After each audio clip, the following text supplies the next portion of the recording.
Today is September 10th. Welcome on into Daily Cards Live here on ClavesOnline.com. I'm Joe Roderick, joined alongside by Bob Ramsey and Rammer. Big news today for the Cardinals, something that you and I have been talking about for quite some time.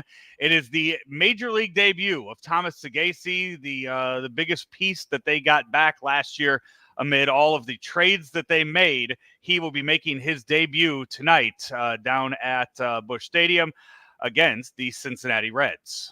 Yes, JC's hit wherever he's been. He was a key part to that deal.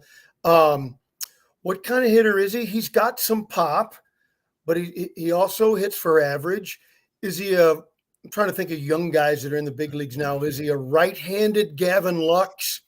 I don't know. It's hard to really compare righties and lefties. But with the Donovan foot infection, perhaps Saggese gets a few starts here. I'm anxious to see the guy. And, you know, you've been saying it for a few weeks, and I tip my cap to you kind of reading the tea leaves. It's time to figure out kind of what you have to help you game plan for over the winter.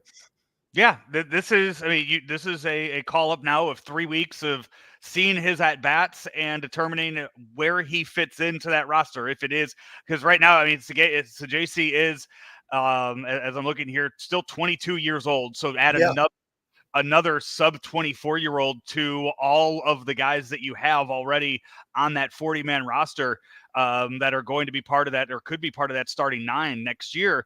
You add another, you have him there. You say, okay, where does he fit in amongst everyone else? If he can go out there and play a solid second base, does that let us put Donovan in a DH role and an outfield role? And if that's the case, can we move on from Newt Bar and can we move other guys around there? This will help you determine so many things. And the fact that he's only 22 years old also, you know, he could still play down in Memphis again next year. Nothing wrong with that. Right. At 23. If it's not there for you yet, hey, another year down in Memphis, and then we do it again at some point next year, and maybe you're the first call up next year, depending on how you do right now and how spring goes.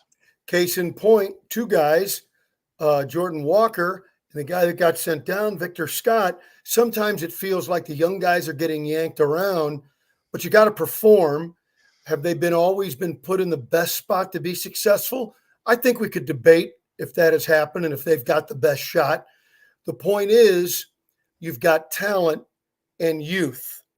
And so despite the dark clouds that have hung over the organization the last two seasons, I still think there's a lot of young talent. And then your first round draft pick from this year is a marvelous hitter. I'm not as negative as much of Cardinal Nation feels in the moment. Look at the lineup for today, and we'll talk more about the Saggese move in just a second. Reds in town, 70-75 record. Cardinals 72-71. It's Andre Pallante on the mound for the Cardinals. Brendan Donovan leading off and playing second. Alec Burleson. Oh, he's in good. Yes, yeah. Alec Burleson DHs. Paul Goldschmidt at first. Nolan Arenado at third. Lars Nootbaar in left. Jordan Walker at right. Thomas Saggese is at short. Pedro Pages catches tonight, and Michael Ciani is in center field. So the corresponding move to bringing up Thomas Saggese, he was not the 27th guy or the 29th guy, I guess. Now that we're in September, they optioned Victor Scott II back down to Memphis. There are the reports. We do know that Brendan Donovan is dealing with a foot issue right now. If they decide to put him on the IL, I believe they can immediately go and call Victor Scott II back up. He doesn't have to wait the 10 days if he's called back up for an injury. So maybe this is kind of a test to say, all right, let's see what you have. If you're able to play, or do we need to shut you down for, a week and a half? Or is this something you can play through? If not, then maybe Victor Scott II comes right back. Here's the other angle of the roster shuffle, and that is when Contreras wants to play some more. So he'll be due back, I think, anytime, maybe the next 4 or 5 days, even if it's 6 or 8 days. Then you've got to make another move. So the manipulations here are going to be very interesting. I'm looking to see if we have any update on Wilson Contreras and where he might. I'm told he's ahead of schedule, but does that mean by a day or two? Does it mean they're just pleased with his recovery? You probably don't want to catch him anymore this year. So if he DHs, that kind of locks up your roster a little bit. I think a guy that should be in there every day is Herrera. I know they don't love his arm, but that dude can hit. So they've got a lot of pieces, and they're trying to figure out how to make them fit. And it isn't easy. Yeah. So, I mean, right. And Saggese playing short again, this is, it's giving Mason Wynn an off day. If you have a roster of Thomas Saggese and Mason Wynn, I think the starts at short for Thomas Saggese are few and far between. Oh, yeah. For the rest of his career, if he's going to be up here and be on the same team as Mason Wynn. So yeah, Wynn's 150 game a year guy. Yeah, at some point, I mean, this might even be a trivia question as to where did he make his first start with the Cardinals. When you look at the longevity and the possibility of what Mason Wynn could be for the Cardinals in his future. So it is, a look at that. Elsewhere in the lineup again, I mean, you have Goldschmidt, Arenado back to 3-4 in the lineup. They've been doing this all weekend. They've been doing it for about the last week now of moving those guys up. I get that Paul Goldschmidt is really hitting the ball well right now. I understand that. I really hope that they don't let these last 6 weeks kind of cloud the performance and the numbers that he put up the last 2 years. For what you would have to re-sign him for 1 month of production, I just don't think it's a good gamble. Hardcore fans, Goldie's agent, maybe even himself, hey, it took me all summer, but I found out who I am and what I need to be. I get it. But 1 month of production, I just think it's too big of a gamble. Yeah, absolutely. And you have options there too. And he's a great Cardinal, by the way. I am not dumping on him as a Cardinal, as a teammate, as a professional. I'm just looking at the reality of age, production, and money.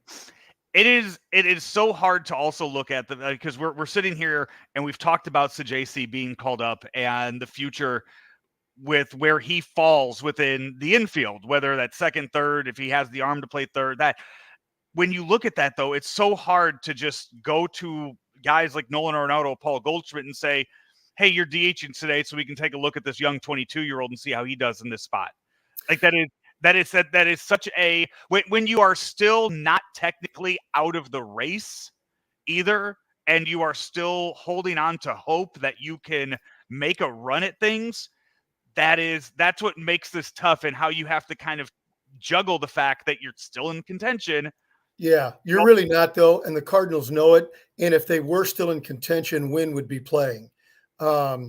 This could also be this could also be Mason Wynn's last day off of the entire season. Yeah, it could be. You look at it, it very well could be the last start and every, If these are playoff games, you got to play your best guys. So my point about that is not to argue whether he should play today or not. That's not my point. My point is that Miles Michaelis delivered the death blow to the season on Sunday. You were already on life support. Yeah. He pulled the plug on the season Sunday. Give me a 6-game win streak and I'll buy back in. I don't know. I don't know if that's enough. Right now. How many of those do we have this year? 0. Oh. But right now, looking at the stand, this is me being the optimist here. I love it. In the role of optimist here. I like it. Cardinals right now 6.5 games back. That's a lot. That's way too many games right now. Mets right now sit in the third wild card spot. Have you seen the Mets opponents to end the season? You mean like the ones the Cardinals faced and did very well against? No. Mets go Philly have 7 games left against the Phillies, 3 against the Braves, 3 against the Brewers. Cardinals handled fine. Why can't they? The Mets are better. I'm just saying that's tough down the stretch. You never know what could happen down the stretch for those teams. If the Braves beat them up, the Braves are still ahead of you. Right. I'm quickly looking here to see if the Braves play the Phillies anymore the rest of the year. They do not. I just think once they have the Braves have the Dodgers and the Royals on their schedule. So So we've got it's the 10th, so 3 weeks. If you're more than 4 games out, it's an unbelievable long shot bet. About a game a week once you get into September is the only thing you can reasonably hope. Have there been miracle Septembers in baseball history? Yes, they have. But if they happened all the time, they wouldn't be miracles. Right. Exactly right. Yes. But So now when you've been a part of one of them, you want to see. Really, when I was a kid, by the way, if anybody loves baseball history and literature, you've got to read 2 books, actually 3 books, about the 1964 World Champion Cardinals, 60 years ago, right? First of all, read David Halberstam's October 1964. Pulitzer Prize winning author. It brilliantly captures the Cardinal pennant race and the miracle that was, and the ultimate El Foldo by the Phillies in 64. Then there's 2 Bob Gibson biographies, one From Ghetto to Glory, and the other one is A Stranger to the Game. And they both capture that 64 pennant chase and world championship beautifully. If you love Cardinal baseball, you love baseball history in general, read those 3 books over the next few weeks and you'll be fired up for postseason. The postseason starts in a few weeks, but there are some postseason previews going on in baseball tonight. Royals and Yankees, the top 2 AL MVP candidates, going head to head tonight. Bobby Witt Jr. and Aaron Judge. Those games are in New York. It does not get more of a postseason preview than 2 teams that are headed to the playoffs with 2 MVP candidates going head to head in the middle of September. That's going to be a fun series to watch. I noticed in yesterday's games that even the top contenders, the best teams in the game, their 5th starters absolutely stink.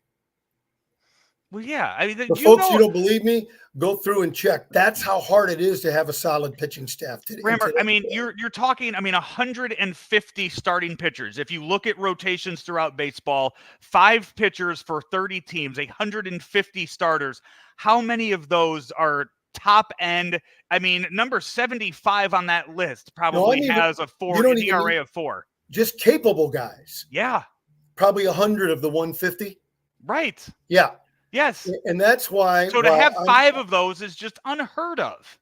So I think in today's game, if you get 3 guys that you can really count on to take the ball every 5th day, be competitive, average or better earned run averages, you're ahead of the game. So again, you take a look.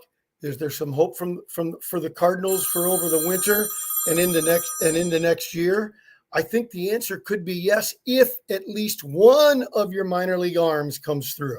Speaking of arms around baseball and matchups tonight, Cubs-Dodgers at Dodger Stadium tonight, 9:10 start time. Shoto Imanaga faces Yoshi Yamamoto, making his return from the injured list. So that'll be a fun one to watch, and a game that I would imagine a lot of baseball fans in Japan will be paying close attention to. I watched that game. Well. I watched that game late night, and interesting game. Again, the Dodgers had a terrible 5th starter. The Cubs jumped him, and the Dodgers just really couldn't get enough going with the bottom of their order. They're scuffling still a little bit to figure out their top 9, but I think once they do, once Smith is in a groove, once Muncy's in a groove, and by the way, Tommy Edman just might be the spark they need to win the whole thing. Playing shortstop and center field, playing every day. Tommy is really playing well. Well, hey, that's going to wrap up our show for today. Looking forward to Thomas Saggese making his big league debut tonight for the Cardinals, batting 7th and playing shortstop for the Redbirds. So make sure to tune in to that game tonight. We are brought to you each and every day by our friends over at Munganast St. Louis Acura and Royal Banks. Royal Banks of Missouri. You need a new mortgage. You need home equity credit line. You need a refi. All these things, car loans and more, are all there for you at Royal Banks of Missouri. Let their terrific bankers help you find the exact program that you need to achieve your financial goals. It's Royal Banks of Missouri, where better service means better banking. Member FDIC, and equal opportunity lender. He's Bob Ramsey. I'm Joe Roderick. Talk to you tomorrow right here on Daily Cards Live. Munganast St. Louis Acura has the all-electric Acura ZDX. The ZDX can go up to 313 miles on a single charge, and the DC fast charging lets the ZDX gain up to 80 miles in just 10 minutes.